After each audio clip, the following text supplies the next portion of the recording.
गोटाए सत कथा कहबी हृदय को बहुत बाधिला।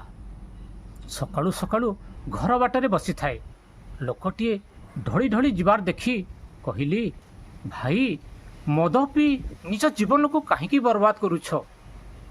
मद पी कि लाभ पाउछ कहल? लोकटी जो कथा कहला दर्शक बंधु शुणिले आपणक मुंड खराब हो। लोकटी कहला, कौन कहूछ कि लाभ पाइब? जदि लाभ मिलु न था नुआ नुआ मद भाटी चकचकिया मद दुकान एते कहीं खोलंता? आउ गोटाए बड़ कथा कहबी, सही पारिब तो? दरकार पड़िले मो स्त्री को छाड़ी दे पारे किंतु मद को केबे नुह। दर्शक बंधु जगतर यही कथा भारी दुख लगुच। यही लोकटीर यही दुर्दशा पाई दायी किए? जय जगन्नाथ।